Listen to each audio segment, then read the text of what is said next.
Hello, my beautiful mythical creatures. Ace here. Stumbling right off the bat fun. Ace here, she. We're coming at you with Kaijin, written by Namadi. I don't know how to say that, I'm sorry. You can find it on AO3. We're doing chapter 7.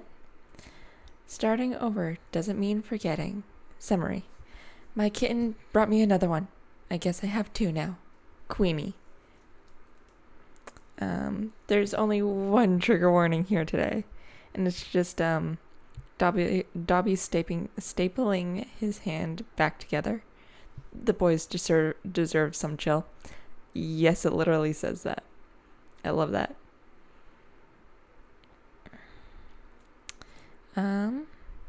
So on to the chapter. Dabi didn't want to wake up. He was laying on something soft, softer than that scratchy hospital blanket he had stolen. It was warm. Dabi was always warm because of his quirk, but this wasn't the ever-flickering heat from his fire. It was cozy and soothing. A soft rumbling and mild vibration surrounded him, making him feel more relaxed than he had in probably his whole life. Peeling his eyes open, he saw a crumbling concrete ceiling and a few rusty pipes. He went to sit up, but noticed a weight on his chest. Looking down, his vision was filled with black and white fur. A cat? It wasn't the only one either. There were 2 curled up against his side, and he could feel a few more laying on his stomach, thighs, and legs. Turning his head, there was even more sprawled out on the floor nearby. Oops.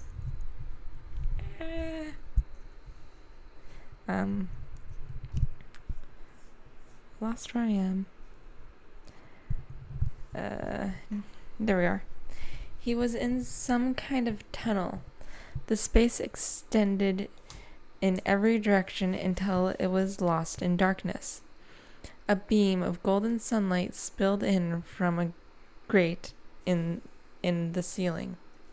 Sitting in the spotlights, staring up at the hatch, was another cat.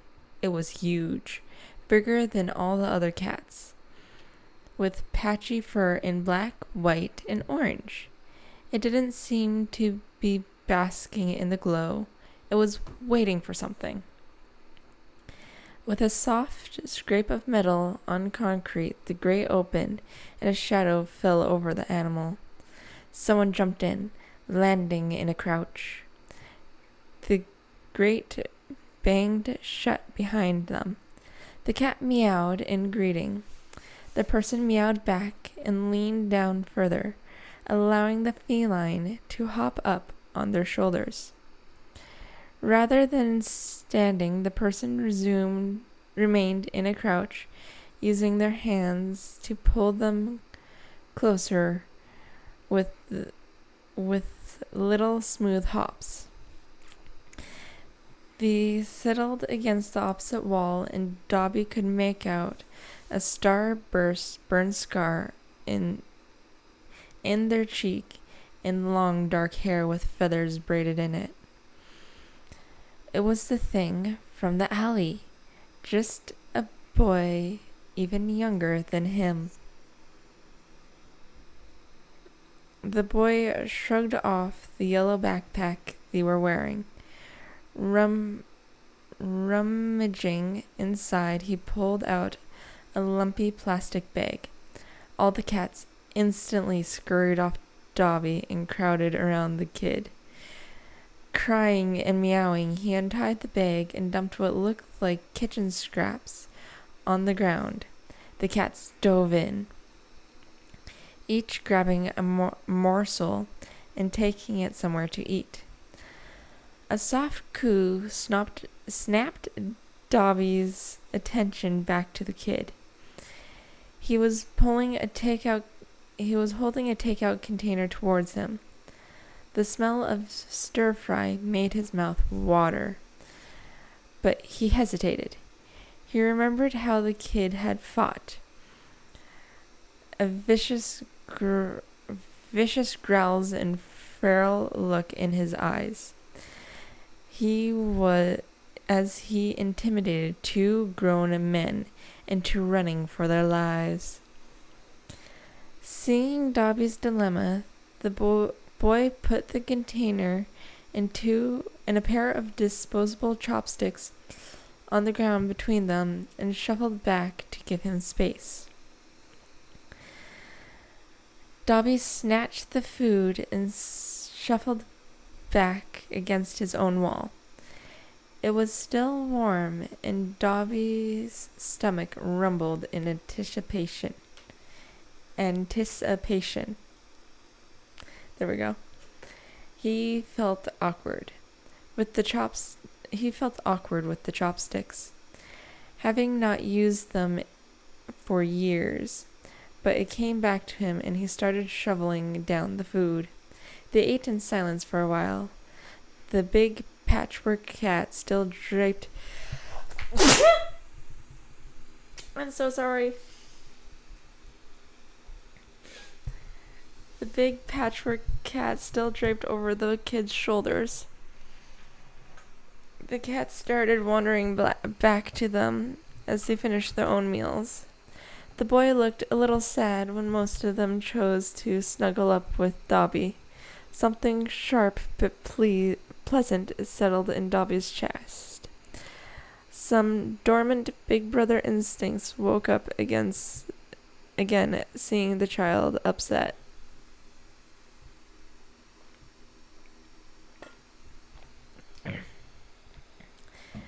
They probably like my quirk, he said softly. The boy chirped and tilted his head. Fire quirk, I'm naturally warm. The boy brightened. A big smile stretched across his face. Excited, but a little off-put by his sharp teeth. He whined and leaned forward, staring at Dabi like he was expecting something. Want me to show you? Dabi asked. The boy nodded enthusiastically. Putting aside his empty container, Dabi summoned some flames. In his uninjured hand. The boy twittered excitedly like a bird and stared in awe. He came forward with that same crouched hop as before. Not taking his big green eyes off the dancing blue flame, Dabi extinguished the flame, but the boy's expression didn't change. I'm Dabi. What's your name? The kid frowned, and Dabi thought he may have said something wrong when the boy started spelling.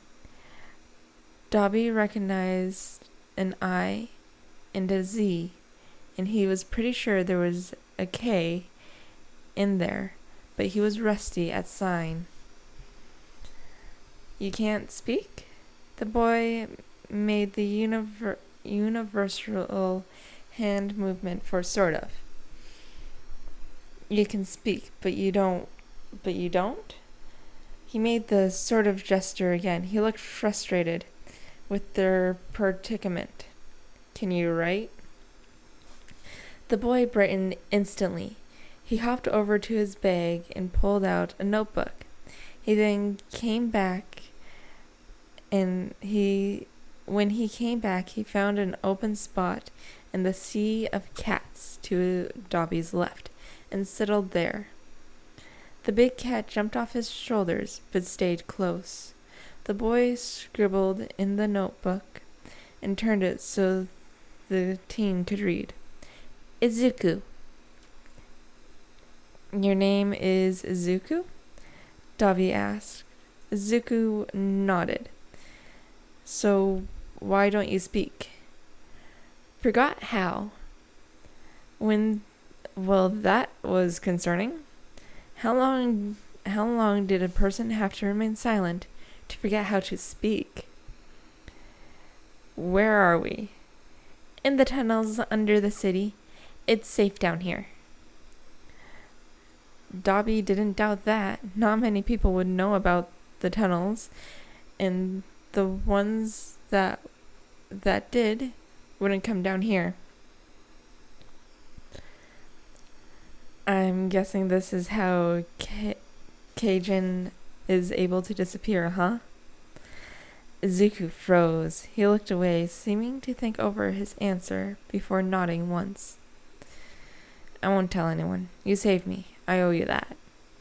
The kid's eyes snapped back to him, but he still looked worried.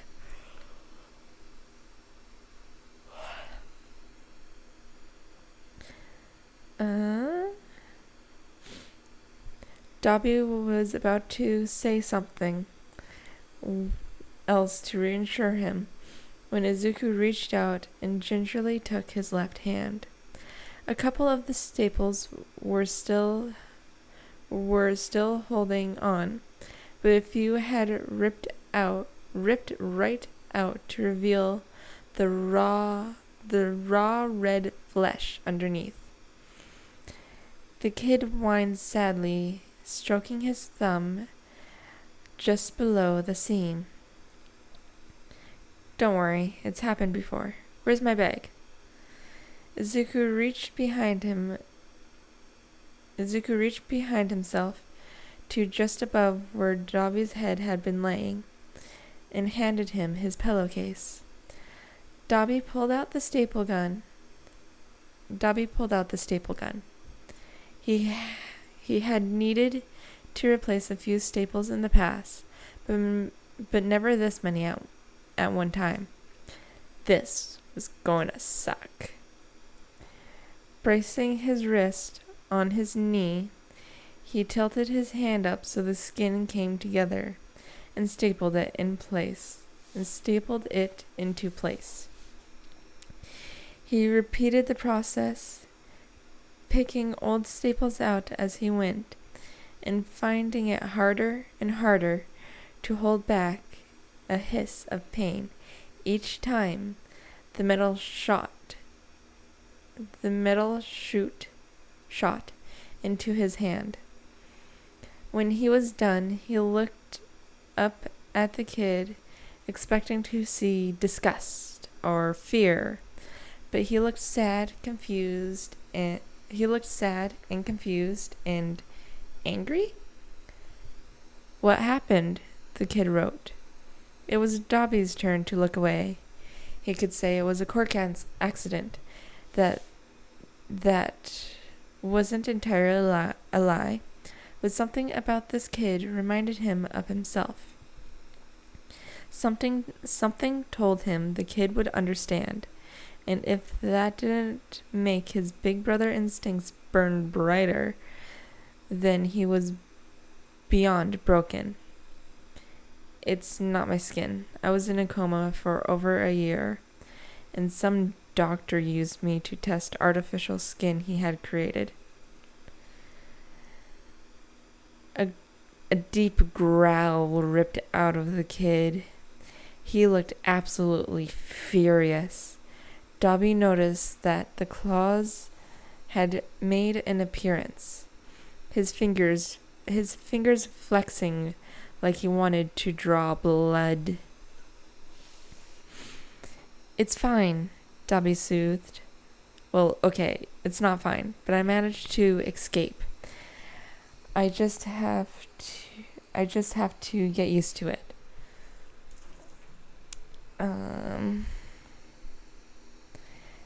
That stopped the growling, but the angry rumbling from the kid's chest didn't let up. The big cat climbed onto Izuku's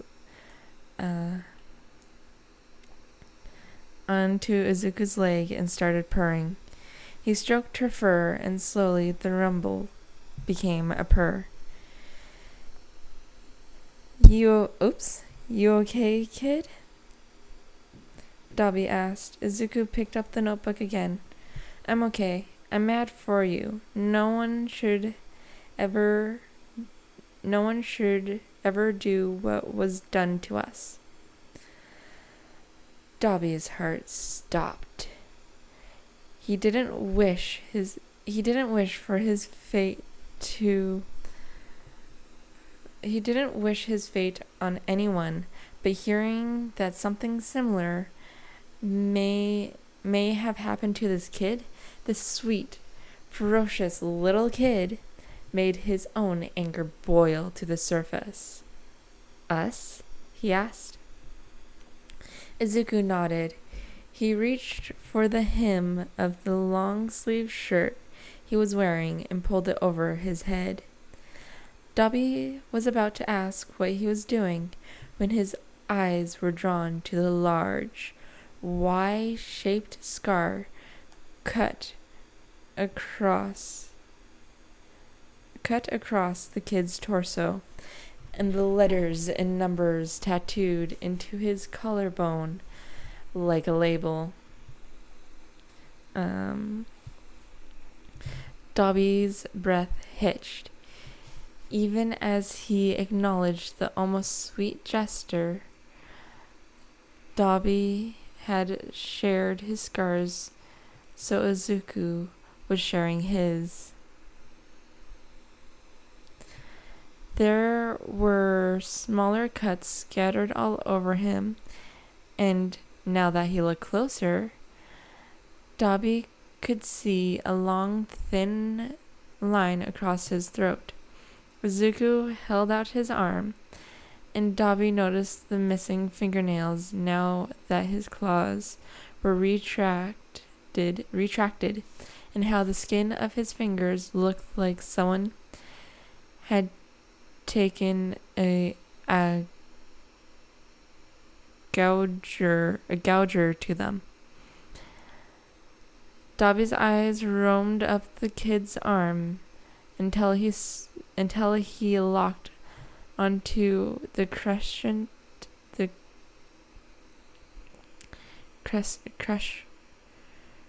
Look up.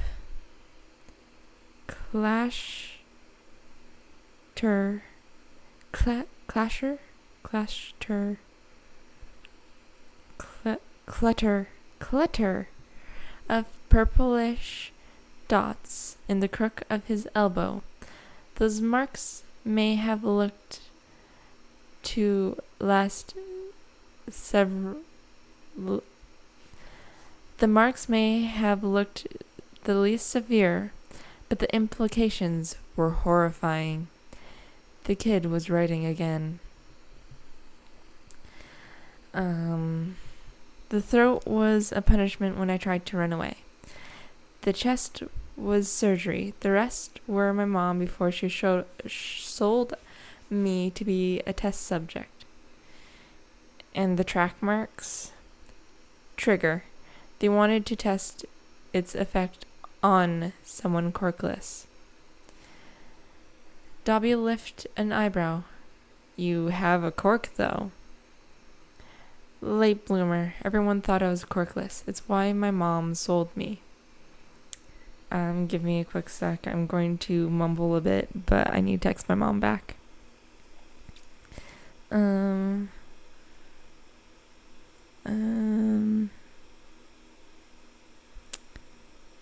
It's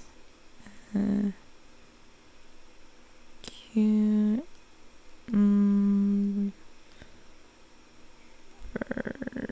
There we go.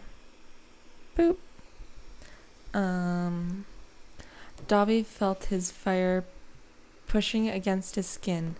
Smoke was rising from the edges of his scars, and the staples were turning red hot. This kid is exactly like him. Jeez, excuse me. Abusive parent, hurt for something he can't control, and experimented on.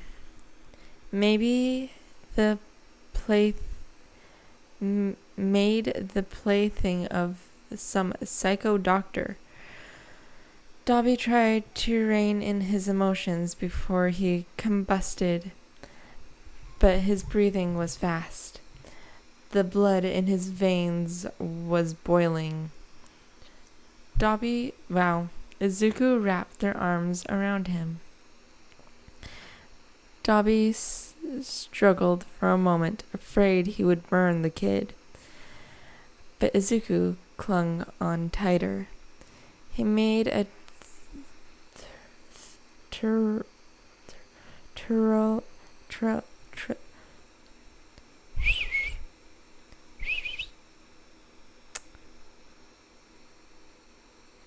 a quiver or vibrating sound, especially a reptile. No, you can't say that. Thrilling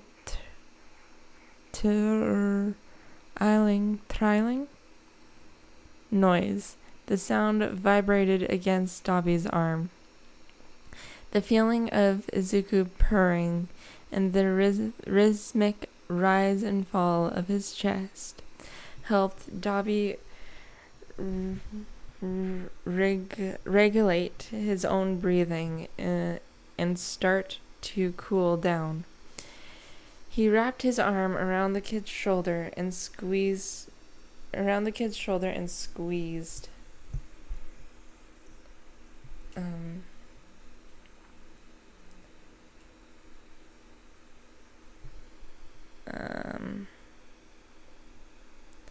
Thanks, kid. I feel better.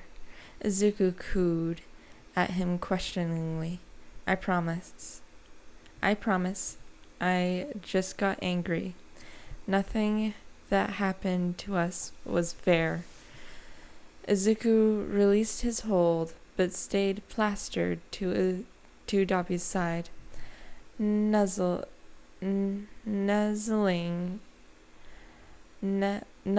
under his arm. Dabi was reminded of another little boy, curled up against him on a futon, savoring a moment of peace, even as muscles ached and bruises throbbed. Izuku was about the same age as Shoto. There was no way Dabi was leaving now. Hey, what do you say we stick together? We can make our own little escaped experiment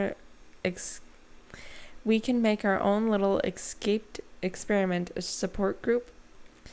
Izuku giggled, the first human noise Dabi had heard from the boy. He scribbled in the notebook. Sure, I think you could use my help.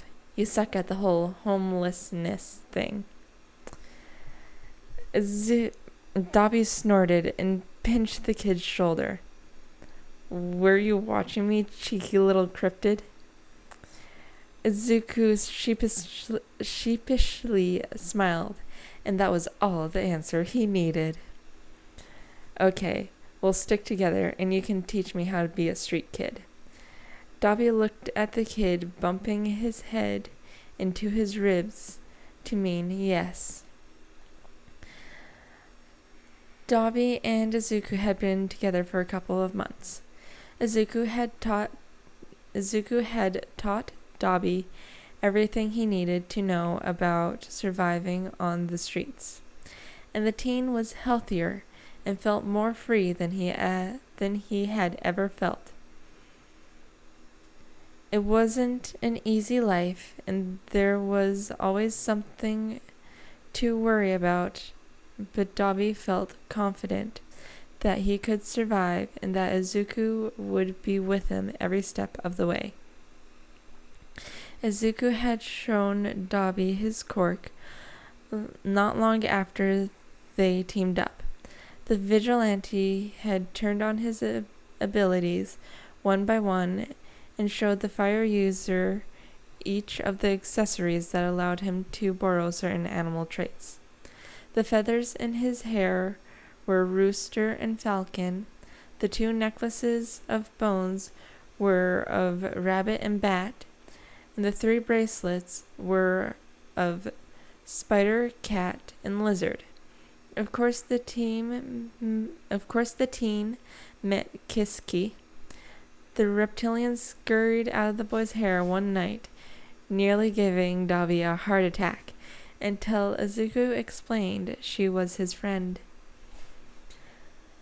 "I thought you would have horns," Dabi confessed. Well, the two were training their quirks at a construction site one weekend. "Everyone calls you a demon. That would fit the aesthetic." "I couldn't find any bull bones, since beef is mostly made of cow." "What about goat?" The kid's eyes widened before he smacked his head with the notebook a few times, grumbling in annoyance. Dabi laughed. Goat was pretty easy to find, and now Izuku could grow 2 horns from his forehead that curved back over his curls. He could also manifest cloved hooves and furry legs like a centaur. The same day they found Goat, they had collected some scraps from the colony. The same day they found Goat, as they collected some scraps from the colony, Dabi held up a fish skeleton. "What about this? I bet you would grow gills. Might be handy to have." Izuku had tried it, and he did indeed grow gills, and little pale green and silver scales in patch all over his skin. His eyes went foggy when a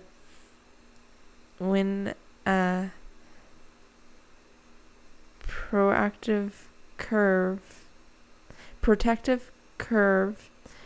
grew over them, but the kid signed that he could still see clearly. Finally, there were the fins that fanned out along the outer sides of his calves and webbed fingers. Kaijin added 2 more necklaces to his collection. Now that they were a team, Dabi and Izuku realized they needed a stable base, or they would lose each other in the tunnels. They came across a convenience store in the area that had been abandoned after a villain attack, and converted the back room into a modest living area. It was strange for Izuku to not live with the colony under the city, but Queenie and the rest of the cats were around a lot, so it wasn't too bad. It also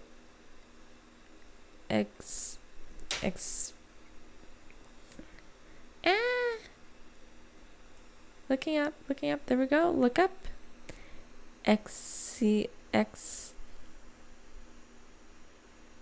Exciting. It was also exciting to decorate the small room and claim a spot where he could lay out his bed and not have to pack it up in the morning. Izuku had been living out of his backpack for so long that just being able to keep a decent pantry of non-perishable food was amazing. To celebrate their new place, the 2 boys decided they would spend a night acting like regular kids. There was a festival happening in their territory.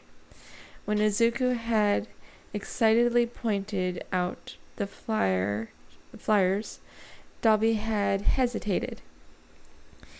He and Izuku would stick out in their dirty, ripped clothes and unkempt appearance.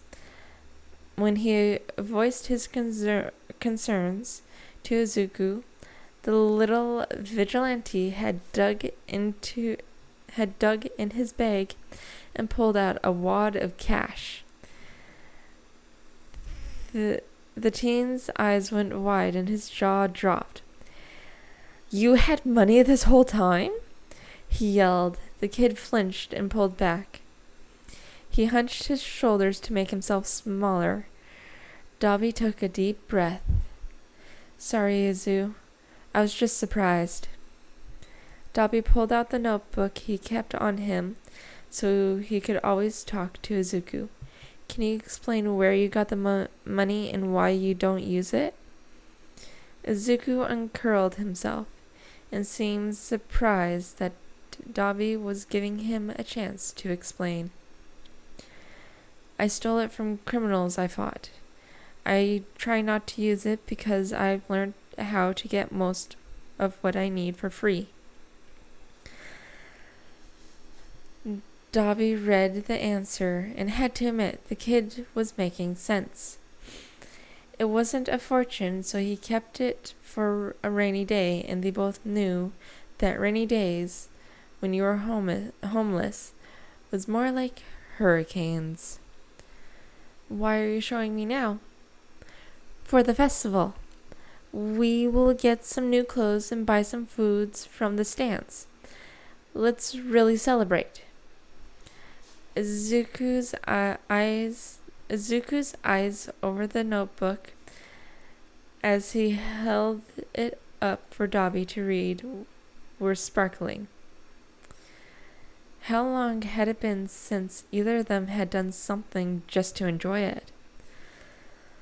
So the boys went to the second-hand store and chose some fresh clothes. Izuku had found some jeans that were a little washed out and a t-shirt that said "pants" on it, much to the kids' amusement.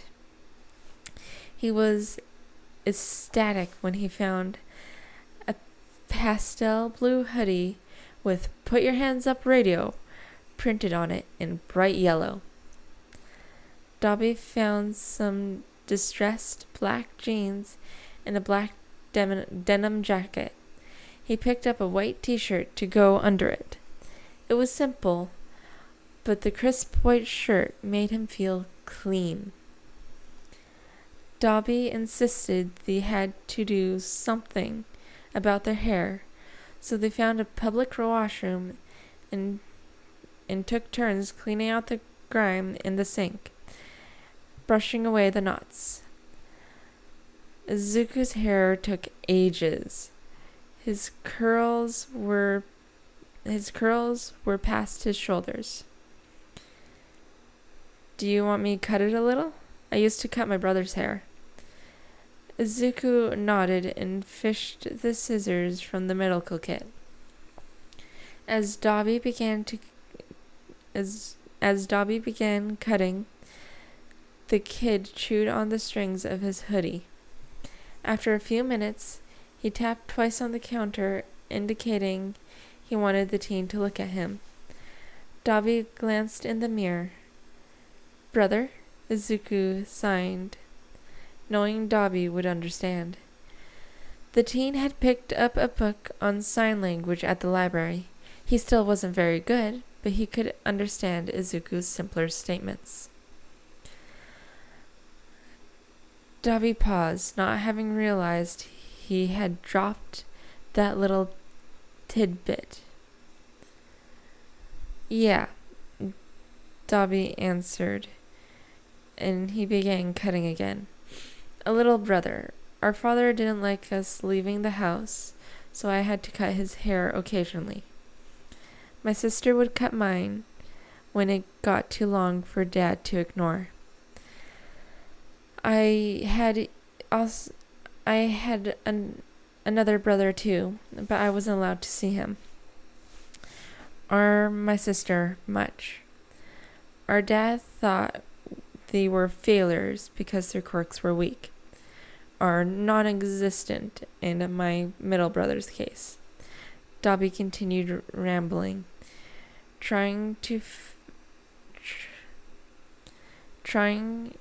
finding it kind of calming to talk about his siblings. He caught Izuku's hands moving again. Named not Dabi?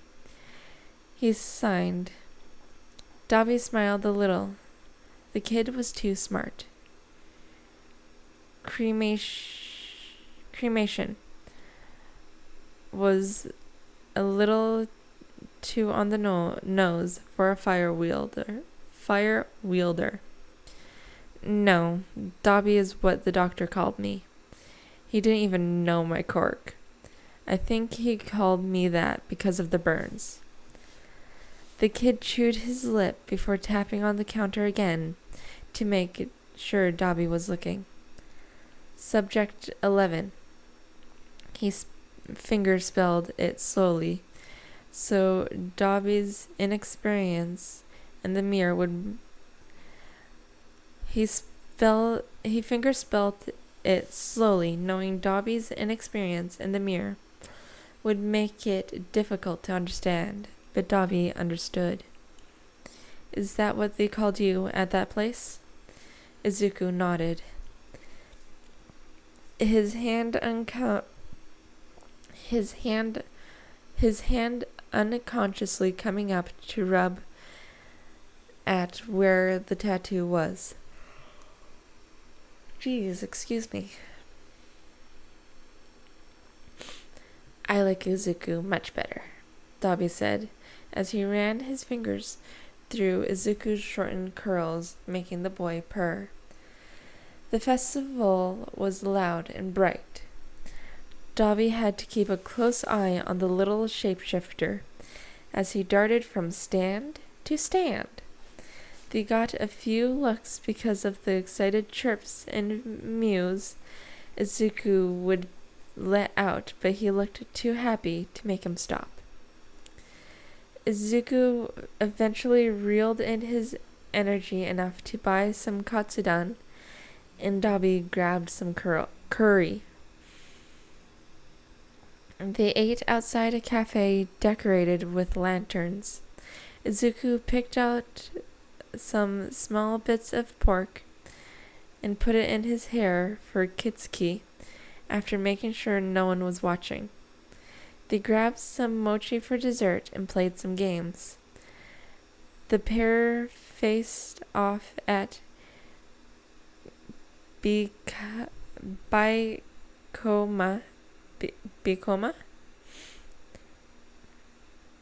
Looking up.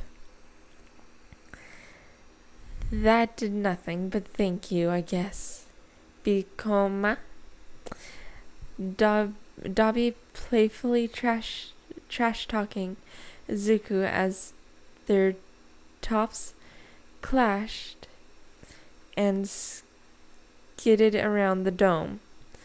The kid made happy twittering noises, and Falcon shrieked in victory when he knocked Dabi's top down for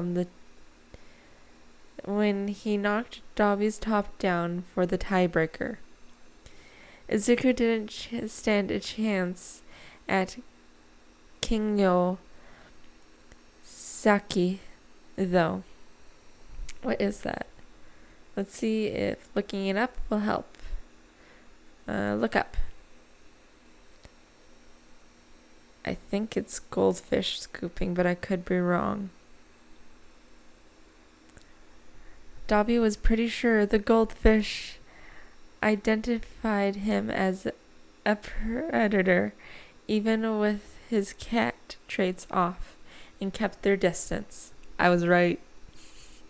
The kid bounced excitedly when Dabi gave him the cat keychain he had won. Izuku later returned the favor, playing Sopa Boru Saki. Let's see. I'm curious what that is. We're quickly looking it up. That didn't help. And gave Dabi a little blue dragon plushie. As the sun set, the crowd started migrating to a nearby park to watch the fireworks. Izuku pulled Dabi into an alley and led him up a fire escape. The navy sky with the last strokes of orange painted across it was beautiful. The boys sat at the edge of the roof and waited for the show to start.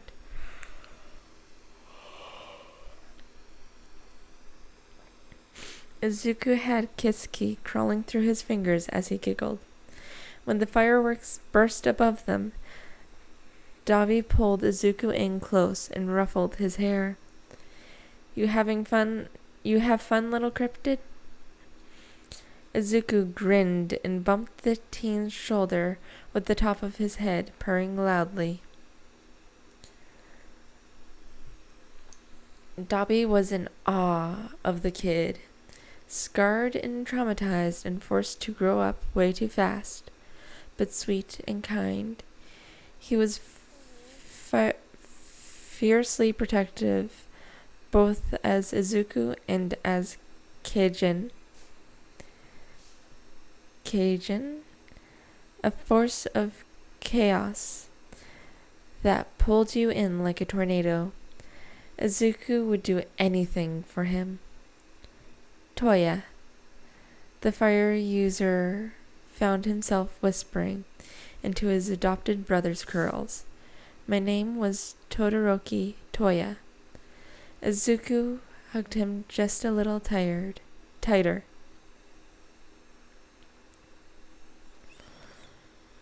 How did you learn to fight anyways? Dabi and Izuku were sparring in the empty convenience store they called their home. They had dismantled the leftover shelving in the main area to make the perfect space to practice. Izuku just pinned the larger teen, knowing exactly where to put his weight to make sure Dabi couldn't fight back. Wreck. Izuku finger spelled when pointed at the ceiling to make the sign for window. You watch self-defense classes through the skylight at the rec center? Dabi clarified, receiving a nod in return. I'll bet being a vigilante was good practice too. Dabi said as he got into a ready position. Are you going out tonight?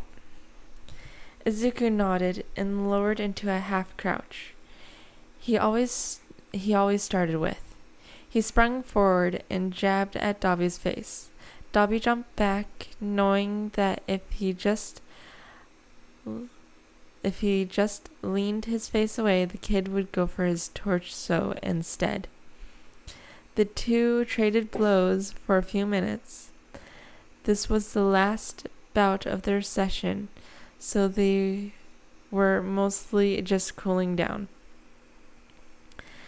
I'm going to meet an informant. They said they have information on the new underground that's been hanging about the area. Dabi caught Izuku's arm and flipped him onto the ground. Izuku kneed him in the ribs and sprung back up. Be careful out there. He may be here because Kaijin has been more active lately. Izuku swept at Dabi's legs with his foot, making the fire user have to twist to avoid him.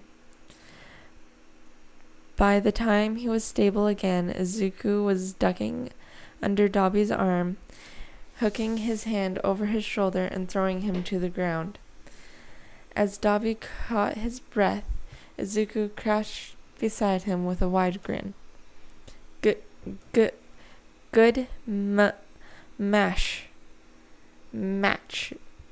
match, kid.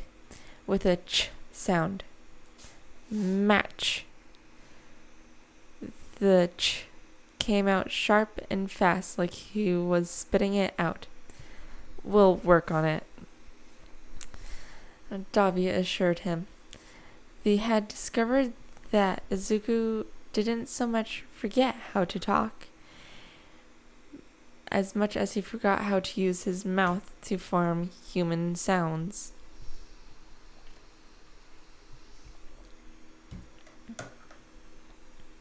The animal sounds Izuku preferred didn't require to use much of his lips or tongue. He was having to retrain himself, but it was slow going. Izuku had suggested that his vocal cords may have mutated, making it impossible for him to ever speak properly again. Dabi hoped the kid was wrong. He could tell Izuku hoped that too, but they could still communicate with sign and writing. Dabi's increasing talent for understanding the shapeshifter's body language and sounds. Izuku would adapt as he always did. A phone rang from where Dabi's coat was hanging. He pulled it out and looked at the number. It was the informant he had planned to meet tonight. "What do you want?" he asked. He listened for a moment, his face betraying his annoyance. "I don't like last-minute changes." Silence. "Fine, but the info you have better be good." He hung up. Izuku cooed a question. He changed the meeting place. It was supposed to be at the regular bar, but now it's some warehouse out near the red light district. Dabi could see Izuku's brains sorting through the implications. He rummaged in Dabi's coat for the notebook and pen the fire user always kept there. It could be a trap. He's moving you from a location with people around and strict rules to out-of-the-way location that he knows. It's possible, but we need the info. If I'm right, and the commission sent a hero to hunt you down, we need to know who he is. Izuku chewed on the pen for a moment before writing. "I'm coming with you. I'll watch from the rafters and swoop in if he tries anything you can't handle." Dabi nodded. His fire could handle a lot, but having the more skilled and intimidating Kaijin there would ensure they didn't get in over their heads. "Okay, you head there an hour before the meeting time and hide. Once the exchange is done, if nothing goes wrong, meet me behind the bakery before you go on patrol." Izuku gave Dabi a thumbs up. At 11, Kaijin was hanging upside down from the rafters, watching and listening for anything suspicious. As the hours crept closer to midnight, he could pick up the faint noises of people indulging in the city's nightly offerings a few streets over. The informant hadn't arrived by the time he heard the slight jingle of Dabi's boots approaching the warehouse. Dabi entered and looked around. He was dressed in his ripped black jeans and white t-shirt, but the coat he wore was his trademark. It was a long, tattered leather coat stitched with thick white threads that resembled his staples. When Dabi didn't see anyone, he leaned against a support beam and waited. Izuku strained his ears for approaching footsteps, but continued to hear nothing. After 20 minutes, Dabi rolled his wrist like he was stretching, but it was actually a sign for Izuku, asking if they should wrap this up. Izuku was about to drop down when he heard a strange noise. It sounded like soft fabric rubbing together. Looking around for the source, Izuku made out a figure approaching from behind the beam across from Dabi, where no one had been a second before. The intruder was dressed in dark clothes with a hood curl and a mask over their eyes. Dabi lit up both arms as the newcomer leaned casually against the beam. Onbi? Onbi? The stranger greeted. How do you say that? Let's see if... Looking up. A being from Japanese folklore, obviously. Onibi? The stranger greeted, lowering his hood and revealing black hair that seemed to float like he was underwater. "Who the fuck are you?" Dabi replied. "You're younger than I expected." "What are you, 19, 20? Dabi smiled, adjusting his flames so they covered his hands. Between Dabi's rebuilt jaw and above average height, everyone assumed the 16-year-old was older than he was. Dabi used that to his advantage.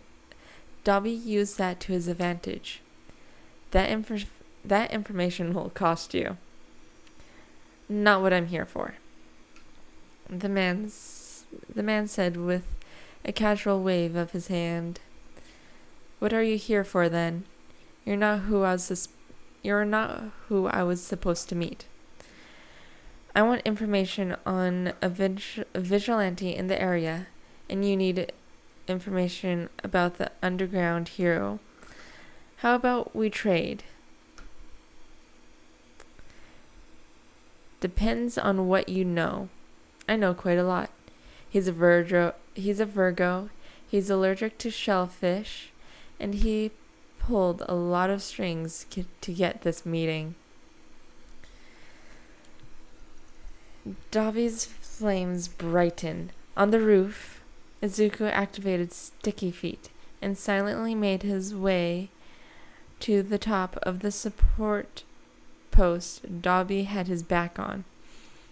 He turned on claws, horns, and falcon wings, in case he needed to dive in.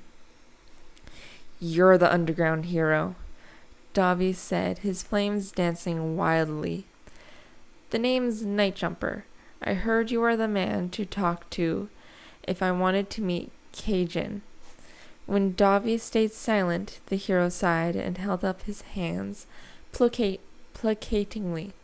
Look, I know Kaijin the vigilante has been active for well over a year, but he's been in the area for much longer. There are hundreds of stories about him claiming he's some kind of ghost or monster, but the more rational explanation is that he's just a human with a pretty powerful transformation quirk. I just want to talk to him. Right, you expect me to believe the commission didn't send you here to arrest him? People in this area view Kaijin as a guardian. They won't be too happy to hear someone's hunting their cryptid. The commission didn't send me, but it's only a matter of time before he piques their interest. Undergrounds work with vigilantes and informants all the time, and Kaijin has been doing good work. I just want to meet him. Dabi seemed to think for a minute, trying to judge the hero's sincerity. Detecting nothing immediately concerning, Dabi's pose relaxed. You better not be lying to me. I'm not, I promise. Can you tell me what you know? Izuku could imagine the sly grin plastered across Dabi's face. Suppressing an eye roll, he realized what's about to happen. Hey, Kaijin, Dabi called out. What do I know? Not one to deprive Dabi of his dramatics, Izuku released a low growl and climbed headfirst down the support beam. Claws clicking, horns shining, wings fluffed up, and toxic green eyes locked on the underground hero. He looked every inch the demon people said he was. The way Night Jumper tensed up and stepped back made Izuku want to giggle. Night Jumper, meet Kaijin, the local cryptid. Dabi introduced. Izuku jumped down, switching Falcon to Spider, as he fell and landed behind Dabi. His legs caged the informant in and made Izuku seem to hover above him. The hero went speechless at the display for a moment before he snapped out of it. Kaijin and Onbi, the cryptic and the yokai. You two know each other better than I was led to believe. We're a team, Dabi said. I gather intel and Kaijin acts on it. It's a neat little setup. It seems to work well for you. Night Jumper agreed. Hello, Kaijin. Nice to meet you. Izuku nodded politely. He lowered himself to Dabi's side and deactivated Spider, but kept horns and claws. The hero seemed nice, and this was turning into more like getting to know a colleague than an information exchange, but it was better to be safe. Kaijin doesn't actually talk. He signs, though, Dabi informed Night Jumper. Ah, I know sign. A lot of undergrounds use it for silent communication. Izuku perked up. It's nice to meet you, he signed as a proper greeting. If you don't mind me asking, what is your quirk? I've never seen transformation ability quite like it. Sorry, you already know so much. You already know as much as I'm willing to share. Izuku signed. Fair enough. I was assigned to the area for at least the next few months. So I'm sure we'll get to know each other more. So I'm sure we'll get to know more about each other. As long as you don't arrest me or Onbi.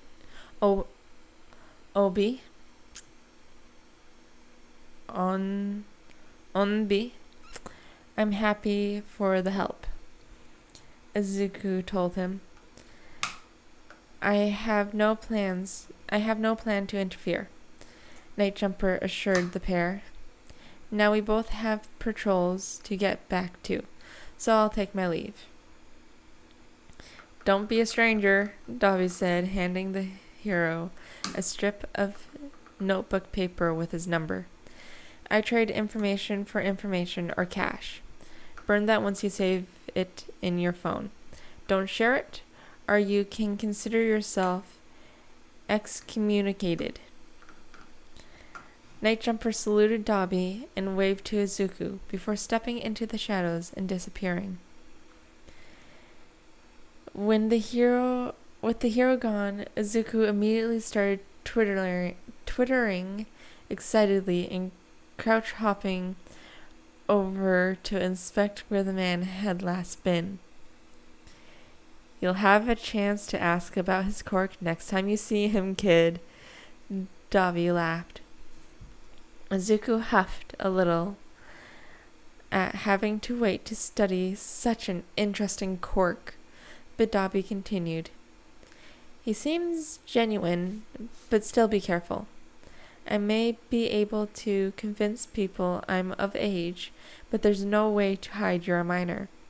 He may get some heroic idea about a child vigilante. Izuku nodded, indicating he understood. I'm going to pop by the Red Dragon and give the informant a piece of my mind. His next exchange just got more expensive. I'll meet you back at the base after your control. Izuku gave Dabi a thumbs up. They went their separate ways, not noticing the hooded and masked figure floating in the shadows near the roof. That is it for Chapter 7. Chapter 8 will be up next. Chapter 8 is called Lost Children. Summary. How is our favorite crime-fighting trio holding up? Plus, someone is lurking around Team Cryptic's base. So again, that is all. Until next time, and again, sorry for the long episode. I think at this point, Kaijin is just going to be like close to an hour long or an hour long, so I'm not going to split up chapters. If something like this happens again, or I read a one-shot, I will be cutting up the chapters. So Kaijin is going to be the only one that's an hour long, or around an hour long. But until next time, my beautiful, most mythical creatures, peace out. Stay hydrated and eat donuts.